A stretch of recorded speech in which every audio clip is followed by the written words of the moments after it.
ഒത്തിരിയേറെ ആളുകൾ പറയാറുണ്ട്, ഞാൻ ആദ്യത്തെ കൊച്ചുണ്ടായതിന് ശേഷം ഞാൻ രണ്ടാമത് ട്രൈ ചെയ്തിട്ട് എനിക്ക് ആകുന്നില്ല, ഇപ്പോൾ 8 കൊല്ലം ഗ്യാപ്പ് വന്നു. ചിലർ പറയാറുണ്ട്, ഞങ്ങൾ കല്യാണം കഴിഞ്ഞിട്ട് 10 കൊല്ലമായി ഞങ്ങൾക്ക് ഇത് കുട്ടികളുണ്ടാകുന്നില്ല. അതായത് ഇൻഫെർട്ടിലിറ്റിയാണ് ഇവിടുത്തെ മെയിൻ പ്രശ്നം. ഏത് രീതിയിലാണ് നമ്മൾ എങ്ങനെയൊക്കെ നോക്കിയിട്ടും കാര്യങ്ങൾ നടക്കുന്നില്ല. നമ്മൾ IVF ട്രൈ ചെയ്തു, പല രീതിയിലുള്ള. Hello everyone, I am doctor Manoj Johnson, lifestyle physician, John Marian hospital, Pala. ഇന്ന് നമ്മൾ ഡിസ്കസ് ചെയ്യാൻ പോകുന്നത്, ഒത്തിരിയേറെ ആളുകൾ പറയാറുണ്ട്, ഞാൻ ആദ്യത്തെ കൊച്ചുണ്ടായതിന് ശേഷം ഞാൻ രണ്ടാമത് ട്രൈ ചെയ്തിട്ട് എനിക്ക് ആകുന്നില്ല, ഇപ്പോൾ 8 കൊല്ലം ഗ്യാപ്പ് വന്നു. ചിലർ പറയാറുണ്ട്, ഞങ്ങൾ കല്യാണം കഴിഞ്ഞിട്ട് 10 കൊല്ലമായി ഞങ്ങൾക്ക് ഇത് കുട്ടികളുണ്ടാകുന്നില്ല. അതായത് ഇൻഫെർട്ടിലിറ്റിയാണ് ഇവിടുത്തെ മെയിൻ പ്രശ്നം. ഏത് രീതിയിലാണ് നമ്മൾ എങ്ങനെയൊക്കെ നോക്കിയിട്ടും കാര്യങ്ങൾ നടക്കുന്നില്ല. നമ്മൾ IVF ട്രൈ ചെയ്തു, പല രീതിയിലുള്ള ഹോർമോണൽ മെഡിസിൻസ് എടുത്തു, കഷായങ്ങൾ കുടിച്ചു, പല രീതിയിലുള്ള ഫുഡ് പാറ്റേൺ മാറ്റി മാറ്റി നോക്കി, നടക്കുന്നില്ല. എന്നിട്ട് ഒത്തിരിയേറെ ആളുകൾ പറയാറുണ്ട്, ആക്ച്വലി എന്താണ് ഈ പ്രശ്നം, നമ്മളിതിൻ്റെ കാരണങ്ങൾ നോക്കണം. പല ആളുകൾക്ക് ഇപ്പോൾ എങ്ങനെയാണ്, ചിലപ്പോൾ നമ്മൾ നോക്കുമ്പോൾ തന്നെ അതായത് സ്ത്രീക്കായിരിക്കും കുഴപ്പം, അല്ലെങ്കിൽ പുരുഷനായിരിക്കും കുഴപ്പം.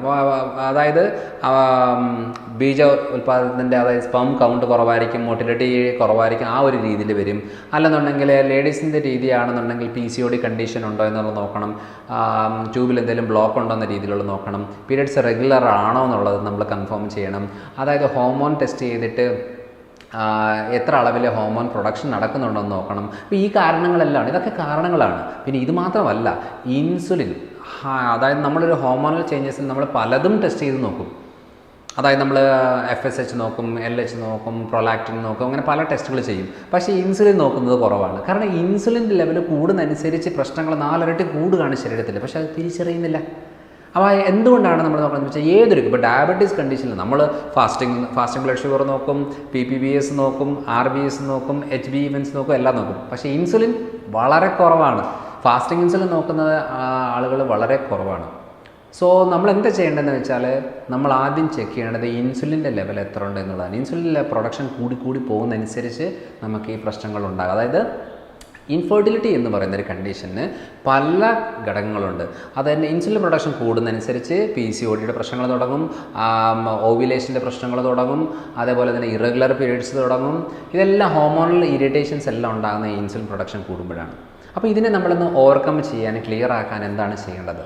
അതായത് സെലേനിയം, നമ്മൾ സിങ്ക്, സെലേനിയം എന്ന് പറയുന്ന ഏറ്റവും കൂടുതൽ ആവശ്യമുള്ള മിനറലാണ്. അപ്പോൾ സിങ്കും സെലേനിയവും പ്രോപ്പർ കോമ്പിനേഷനിൽ നമ്മൾ ബോഡിയിലേക്ക് സപ്ലൈ ചെയ്യണം. വൈറ്റമിൻ D സപ്ലൈ ചെയ്യണം. കാരണം ഈ വൈറ്റമിൻ D നമ്മുടെ ഏറ്റവും കൂടുതൽ ഹോർമോണൽ വേരിയേഷൻസിന് ബുദ്ധിമുട്ടുണ്ടാക്കുന്നതിനകത്ത് വൈറ്റമിൻ D കുറയുന്നതാണ് ഏറ്റവും മെയിനായിട്ടുള്ള റീസൺ. സോ അതുകൊണ്ട് വൈറ്റമിൻ D പ്രോപ്പറായിട്ട് സപ്ലൈ ചെയ്യണം.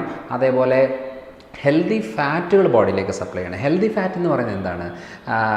അതായത് ഇറച്ചി, മീൻ, മുട്ട, അവക്കാഡോ, അതേപോലെ ചീസ്, ബട്ടർ, ആ ഒരു രീതിയിൽ. പക്ഷേ ഇത് സപ്ലൈ ചെയ്യുമ്പോൾ എന്താ ചെയ്യേണ്ടത്? നമ്മൾ കാർബ്സ് കുറയ്ക്കണം. ഈ കാർബോഹൈഡ്രേറ്റിൻ്റെ ഇൻപുട്ട് കൂടുന്നതനുസരിച്ച് നമ്മുടെ ബോഡിയിൽ ഇൻസുലിൻ്റെ പ്രൊഡക്ഷൻ കൂടും. ഇങ്ങനെ ഇൻസുലിൻ പ്രൊഡക്ഷൻ കൂടിക്കഴിഞ്ഞാൽ ഹോർമോണൽ ഇംബാലൻസിൻ്റെ പ്രശ്നങ്ങൾ ഉണ്ടാകുകയും ഇൻസുലിൻ റെസിസ്റ്റൻസ് പ്രശ്നം ഉണ്ടാകുകയും നമ്മുടെ PCOD കണ്ടീഷൻ്റെ ബുദ്ധിമുട്ടൊക്കെ ഉണ്ടാകുകയും ചെയ്യും. അതുകൊണ്ട് എന്ത് ചെയ്യണം? കാർബോഹൈഡ്രേറ്റിൻ്റെ ഇൻടേക്ക് കുറയ്ക്കണം. കാർബോഹൈഡ്രേറ്റ് ഇൻടേക്ക് എന്ന് പറയുമ്പോൾ നമ്മൾ നോക്കുന്നത് എന്താ? ഹൈ ആയിട്ടുള്ള കാർബോഹൈഡ്രേറ്റ് അബ്സോർപ്ഷൻ ഹൈ ആയിട്ടുള്ളത് ഏതാണ്? കോൺ സിറപ്പ്, അതേപോലെ പഞ്ചസാര, ശർക്കര, അങ്ങനെ മധുരമുള്ള സാധനങ്ങളെല്ലാം ഹൈ കാർബ്സ് ആണ്. അതേപോലെ ഒരു വീണ്ടും ഹൈ അല്ലെങ്കിലും കുറച്ച് താഴെ വരുന്നതാണ് ഈ അരി, ഗോതമ്പ്, കപ്പ എന്ന് പറയുന്ന കാര്യങ്ങൾ. ഇനി അതിനേക്കാളും കുറച്ച് താഴെയാണെന്ന് നമ്മുടെ സാധാരണ രീതിയിലുള്ള കിഴങ്ങുകൾ, ബീട്രൂട്ട്, ക്യാരറ്റ്, ചേമ്പ്, ചേന, കാച്ചിൽ എന്ന് പറയുന്നത്. അതിനേക്കാളും കുറച്ചുകൂടെ താഴെയുള്ള കാർബോഹൈഡ്രേറ്റ് എന്ന് പറയുന്നതാണ് നമ്മുടെ മില്ലറ്റ്സ്, ചക്ക വേവിച്ചത്, തിന, ചാമ, റാഗി, അങ്ങനത്തെ കാര്യങ്ങളെല്ലാം, ഓട്സൊക്കെ വരുന്നത്. അതിനേക്കാളും താഴോട്ടുള്ള കാർബോഹൈഡ്രേറ്റിൽ വരുന്നതാണ് നമ്മൾ ഈ നോൺ വെജ് ഐറ്റംസ്, പൾസസ്, ചെറുപയർ, വൻപയർ, കടല, മുതിര, ഉഴുന്ന് പരിപ്പ് കാര്യങ്ങളിലാണ്. അത് കഴിഞ്ഞിട്ട് വരുന്നതാണ് ഏറ്റവും കുറവായിട്ട് വരുന്ന കാർബോഹൈഡ്രേറ്റ് ഉള്ളതാണ് ഇലക്കറികളും വെജിറ്റബിൾസും ഒക്കെ ഉള്ളത്. അപ്പോൾ ഇങ്ങനെയാണ് കാർബോഹൈഡ്രേറ്റ് രീതിയുള്ളത്. അപ്പോൾ ഇതിന് നമ്മൾ താഴെ നിന്ന് മുകളിലേക്കാണ്, താഴെ ഉള്ളതിന് കുറച്ച് കൂടുതലായിട്ട് എടുക്കുകയും മുകളിൽ പറഞ്ഞ ഹൈ കാർബോഹൈഡ്രേറ്റ് കണ്ടൻറ്റിനൊക്കെ ഒന്ന് കുറച്ച് കൊണ്ടുവരിക എന്നുള്ളതാണ് ആദ്യത്തെ കാര്യം. ഇൻ്റർമീഡിയറ്റ് ഫാസ്റ്റിംഗ് നല്ല ഒരു കാര്യമാണ്. കാരണം എന്ന് വെച്ചാൽ നമ്മളൊരു 16 മണിക്കൂറത്തെ ഫാസ്റ്റിംഗ്, അതായത് ഇന്ന് രാവിലത്തെ ഫുഡ് സ്കിപ്പ് ചെയ്യണം, അല്ലെങ്കിൽ രാത്രിത്തെ ഫുഡ് സ്കിപ്പ് ചെയ്യണം. ഇപ്പോൾ ഉച്ചയ്ക്കും രാത്രിയും കഴിച്ചേച്ച് പിറ്റേ ദിവസം രാവിലെ ഫുഡ് കഴിക്കാതെ നന്നായിട്ട് വെള്ളം കുടിക്കുകയും ഉച്ചയ്ക്ക് ആകുമ്പോഴത്തേന് ഫുഡ് കഴിക്കുമ്പോഴാണ് നമുക്കൊരു 16 മണിക്കൂർ കിട്ടുന്നത്. ഇനി അതുമല്ല, നമുക്ക് രാവിലെ അത്യാവശ്യം വേണം, നമുക്ക് രാത്രി മതി, ഓക്കെ, നമ്മളെന്ത് ചെയ്യണം?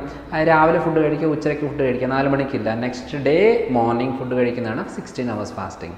അപ്പോൾ ഈ കഴിക്കുന്നതിനകത്ത് കൂടുതലായിട്ടും നമുക്ക് sprouts, nuts, fruits, non vegetarian items, ഫാറ്റുകൾ, ഇത് കൂടുതലായിട്ട് ഉൾപ്പെടുത്തിക്കൊണ്ടാണ് നമ്മൾ ചെയ്യേണ്ടത്. അതായത് പ്രോട്ടീനും ഫാറ്റും വൈറ്റമിൻസും മിനറൽസും കൂടുതൽ ഉൾപ്പെടുത്തുക, കാർബ്സിൻ്റെ അളവ് കുറയ്ക്കുക. ഇത് ബെസ്റ്റ് മെത്തഡാണ്. സോ ഇൻഫെർട്ടിലിറ്റി കണ്ടീഷൻസ്, അല്ലെങ്കിൽ രണ്ടാമത് നമുക്കൊരു കുട്ടി ഉണ്ടാകണം എന്നുള്ള ആഗ്രഹമുള്ള ആളുകൾ ഈ ഒരു മെത്തഡ് ട്രൈ ചെയ്യുന്നത് നല്ലതാണ്. ഇനി ചില ആളുകൾ പറയാറുണ്ട്, ഓക്കെ എനിക്ക് കുട്ടികളില്ല, അപ്പോൾ ഞാൻ സാധാരണ നിങ്ങൾ ബന്ധപ്പെടുന്നത് ബന്ധപ്പെടാറില്ല, അതെന്താ? അതിനൊരു താല്പര്യം തോന്നുന്നില്ല. അത് ശരി, ബന്ധപ്പെടാതെ ഇപ്പം കുട്ടി ഉണ്ടാകണം എന്ന് പറയുന്നത് എങ്ങനെയാണ്? നമുക്ക് വേറെ IVF മെത്തഡൊക്കെ ട്രൈ ചെയ്യണ്ടേ? അപ്പം ഇല്ല, എനിക്ക് എന്നോട് അത് ആ ഓപ്ഷനൊക്കെ പറഞ്ഞ് എനിക്കതിനകത്ത് താല്പര്യമില്ല, എനിക്ക് നാച്ചുറലായിട്ടാവണമെന്നാണ് താല്പര്യം. ഓക്കെ, അങ്ങനെയാണെങ്കിൽ ബന്ധപ്പെട്ടാൽ പോരെ? അങ്ങനെ താല്പര്യം തോന്നുന്നില്ല, അതാണ് ഇവിടുത്തെ വിഷയം. താല്പര്യം തോന്നുക, ഭൂരിഭാഗം ആൾക്കാർക്ക് ലൈംഗിക താല്പര്യം കുറയുന്നതെന്നറിയോ? ഫാറ്റ് ലിവർ കണ്ടീഷൻ കാണും, അല്ലെങ്കിൽ ഹോർമോണൽ പ്രശ്നങ്ങൾ, ഹോർമോണൽ ഇംബാലൻസ്. അതെന്താ ചെയ്യേണ്ടത്? കഴിഞ്ഞ പ്രാവശ്യം ഒരാൾ പറഞ്ഞു, ഡോക്ടറിൻ്റെ വീഡിയോ കണ്ടതിന് ശേഷം ഞാൻ 15 കിലോ, 3 മാസത്തിൽ 15 കിലോ, ഈ ചോറും കാര്യങ്ങളൊക്കെ കുറച്ച് കഴിയുന്നതിന് 15 കിലോ അങ്ങ് കുറഞ്ഞു. അതിനുശേഷം അതായത് എനിക്ക് ഹസ്ബൻഡുമായിട്ടുള്ള, അതായത് എന്താ പറയുക, ഫിസിക്കൽ കോണ്ടാക്റ്റ് കൂട്ടണം എന്നുള്ളൊരു താല്പര്യം എനിക്ക് വരാൻ തുടങ്ങി. അതായത് നമ്മൾ ഈ പറയുമ്പോൾ നമ്മൾ ഭൂരിഭാഗം സ്ത്രീകളിൽ കാണുന്ന അവർ ശരീരഭാരം കൂടുകയാണ്, നീര് നിറയുകയാണ്, ഹോർമോണൽ ഇംബാലൻസ് ഉണ്ടാകുകയാണ്, തൈറോയ്ഡ് പ്രശ്നം ഉണ്ടാകുകയാണ്, PCOD ഉണ്ടാകുകയാണ്. എന്നിങ്ങനെ വരും ലൈംഗികമായിട്ടുള്ള താല്പര്യം തന്നെ കുറയുകയാണ്. അതായത് ഒരു പക്ഷേ ഈ താല്പര്യത്തോടു കൂടി ഹസ്ബൻഡ് വന്ന് അപ്രോച്ച് ചെയ്യുമ്പോൾ തന്നെ ഇറിറ്റേഷൻ ആകുകയാണ്. മെയിൻ കാരണം എന്താണ്? ഫാറ്റ് ലിവറോ ഹോർമോണൽ ഇംബാലൻസ് PCOD എന്തെങ്കിലും ആയിരിക്കും. അപ്പോൾ എന്ത് ചെയ്യണം? അല്ലെങ്കിൽ തൈറോയ്ഡ്. അതെന്താണ്? ഈ കണ്ടീഷൻ ക്ലിയർ ആകണോ? ആദ്യം വെയിറ്റ് കുറഞ്ഞാൽ മതി, ഈ ഫാറ്റ് ലിവർ കണ്ടീഷൻ കുറഞ്ഞാൽ മതി. ശരീരത്തിൽ നിന്ന് ഫാറ്റ് ഒന്ന് പോയി കഴിഞ്ഞോ നമുക്ക് സെക്ഷൽ ആയിട്ടുള്ള താല്പര്യങ്ങളുടെ അളവ് നോർമലായിട്ട് വരും, കൂടുതലല്ല, നോർമലായിട്ട് വരും, അല്ലെങ്കിൽ ഒട്ടുമില്ല എന്ന രീതിയിലേക്ക് മാറുന്നതാണ്. അപ്പോൾ അങ്ങനെയാകുമ്പോഴാണ് നമുക്ക് ഇതേക്കുറിച്ചുകൂടെ ബെറ്റർ ആയിട്ടുള്ള ഓപ്ഷൻ വരുന്നത്. ഇനി കുറച്ച് കഴിയുമ്പോഴത്തേനും ഇപ്പം ഹസ്ബൻഡിനൊക്കെ ഉദാഹരണ പ്രശ്നങ്ങൾ തുടങ്ങും. കാരണം എന്താണ്? ഒന്ന് കൊളസ്ട്രോൾ, അല്ലെങ്കിൽ യൂറിക് ആസിഡ്, അല്ലെന്നുണ്ടെങ്കിൽ പ്രമേഹം. ഇതിലേതെങ്കിലും വന്നു കഴിഞ്ഞാൽ കുറച്ച് നാൾ കൊണ്ട് തന്നെ ഈ ബ്ലഡ് വെസൽസിനൊരു ബ്ലോക്ക് ആവും, ഉദാഹരണത്തിൻ്റെ പ്രശ്നം തുടങ്ങും. അപ്പോൾ പിന്നെ ഇനി കുട്ടികൾ ഉണ്ടാകുന്ന സാഹചര്യം പോലും ഇല്ലാത്ത രീതിയിലേക്ക് മാറുകയാണ്. അപ്പോൾ ആ ഒരു രീതിയിൽ വരാതിരിക്കണം എന്നുണ്ടെങ്കിൽ നമ്മൾ എത്രത്തോളം ആദ്യം തന്നെ പ്രിക്കോഷൻ എടുത്ത് ക്ലിയർ ആക്കുന്നതായിരിക്കും നല്ലത്. ഇനി കല്യാണം കഴിച്ചു എന്ന് പറഞ്ഞു കഴിഞ്ഞാൽ എല്ലാവരും ചോദിക്കുന്നത് എന്താ വിശേഷമൊന്നും ഇല്ലേ എന്നൊരു ചോദ്യത്തിന് വേണ്ടിയിട്ട് ഒരു ഉത്തരം കൊടുക്കാൻ വേണ്ടിയിട്ട് ആരും പ്രഗ്നൻ്റ് ആവേണ്ട ആവശ്യമൊന്നുമില്ല. നമ്മുടെ സാമ്പത്തികമായിട്ട് നമ്മൾ ഭദ്രതയിലായോ, നമ്മൾക്ക് കറക്റ്റ് ജോലി കിട്ടിയോ, നമ്മളൊന്ന് സെറ്റിലായോ എന്നുള്ളത് നോക്കിയിട്ട് വേണം നമുക്കൊരു കുട്ടി വന്നു കഴിഞ്ഞാൽ മാനേജ് ചെയ്യാൻ പറ്റുന്നുണ്ടോ, അല്ലെങ്കിൽ നോക്കാൻ ആളുണ്ടോ, ഇതെല്ലാം നോക്കിയിട്ടാണ് നമ്മളൊരു കാര്യം നമ്മൾ ചെയ്യേണ്ടത്. അപ്പോൾ അങ്ങനെ ചിലർ പറയാറുണ്ട്, ഇതൊക്കെ നോക്കി വരുമ്പോഴത്തേനും കുട്ടി ഉണ്ടാകത്തു പോലുമില്ല എന്ന രീതിയിൽ വരും. സത്യം പറഞ്ഞാൽ നമ്മൾ നമ്മുടെ ഹെൽത്ത് ഫോക്കസ് ചെയ്തുകൊണ്ട് നോക്കി കണ്ട് പോയാൽ ഒരു കുഴപ്പമില്ല. നമ്മൾ ഏത് പ്രായത്തിലാണെങ്കിലും നമുക്ക് ഫെർട്ടിലിറ്റി ടൈമിൽ ഏത് പ്രായത്തിൽ വേണമെങ്കിലും നമുക്ക് പ്രഗ്നൻ്റ് ആവാനുള്ളതും ഹെൽത്തി ആയിട്ട് നമുക്ക് പ്രസവിക്കാൻ പറ്റുകയും ചെയ്യും, യാതൊരു കുഴപ്പങ്ങളുമില്ല. പക്ഷെ നമ്മളത് ശ്രദ്ധിക്കണം. നമ്മൾ ഇഷ്ടമുള്ളതുപോലെ ഹൈ കാലറി ഡയറ്റൊക്കെ എടുത്തേച്ച് ബോഡി വെയിറ്റ് കൂട്ടിയിട്ട് സിസ്റ്റം ഉണ്ടാക്കി അങ്ങനെയൊക്കെ പ്രശ്നം വരുമ്പോഴാണ് നമുക്ക് ഈ ബുദ്ധിമുട്ട് വരുന്നത്. അതുകൊണ്ട് സിങ്ക്, സെലനിയം, വൈറ്റമിൻ ഡി, അതായത് നമ്മൾ സപ്ലിമെൻ്റായിട്ട് എടുക്കുന്നത് ഏറ്റവും നല്ലതാണ്. omega-3 fatty acid, fish oil capsule, അല്ലെങ്കിൽ ഫ്ലാക്സ് സീഡിൻ്റെ ഓയിൽസ് നമുക്ക് ഏറ്റവും കൂടുതലായിട്ട് ഹെൽപ്പ് ചെയ്യുന്നതാണ് ഇൻഫെർട്ടിലിറ്റി കണ്ടീഷന്. സ്പ്രൗട്ടഡ് ആയിട്ടുള്ള പ്രോട്ടീൻസ് റിച്ച് ആയിട്ടുള്ള ഫുഡുകൾ നമുക്ക് ഏറ്റവും കൂടുതൽ ഹെൽപ്പ് ചെയ്യുന്നതാണ്. ഫാറ്റ് റിച്ച് ആയിട്ടുള്ള ഫുഡുകൾ ഹെൽപ്പ് ചെയ്യുന്നതാണ്. നല്ല കൊഴുപ്പാണ്, അതായത് ഫ്രൈഡ് ഐറ്റംസ് അല്ല, ബാഡ് കൊളസ്ട്രോൾ അല്ല, നല്ല ഫാറ്റുകൾ ഏറ്റവും കൂടുതൽ നമ്മളെ ഹെൽപ്പ് ചെയ്യുന്നതാണ്. വെയിറ്റ് റെഡ്യൂസ് ചെയ്യുന്നത് ഏറ്റവും നല്ലൊരു ഓപ്ഷനാണ്. ഇനി PCODയോ തൈറോയിഡോ അല്ലെന്നുണ്ടെങ്കിൽ ഫാറ്റ് ലിവർ കണ്ടീഷൻ ഉണ്ടെങ്കിൽ അത് ക്ലിയർ ആക്കി എടുക്കുകയാണെന്നുണ്ടെങ്കിൽ തന്നെ നമുക്ക് ഈ ഒരു പ്രശ്നം ക്ലിയറായി വരുന്നതാണ്. അപ്പോൾ ആരെങ്കിലും കുട്ടികൾക്ക് വേണ്ടി ശ്രമിക്കുന്ന ആൾക്കാരുണ്ടോ, അല്ലെങ്കിൽ ഇൻഫെർട്ടിലിറ്റി നമുക്ക് ഒരു കുട്ടി ഉണ്ടാകാത്ത സാഹചര്യങ്ങൾ അല്ലെന്നുണ്ടെങ്കിൽ വന്ധ്യതയുമായിട്ട് ബന്ധപ്പെട്ട് എന്തെങ്കിലും ബുദ്ധിമുട്ടുണ്ടെങ്കിൽ ഈ ഒരു മെത്തഡ് ഒന്ന് അപ്ലൈ ചെയ്യുകയാണെന്നുണ്ടെങ്കിൽ അവരുടെ ലൈഫിൽ നല്ല മാറ്റങ്ങൾ സംഭവിക്കുന്നതായിരിക്കും. അപ്പോൾ അടുത്തൊരു വീഡിയോ ആയിട്ട് വരാം. ബൈ.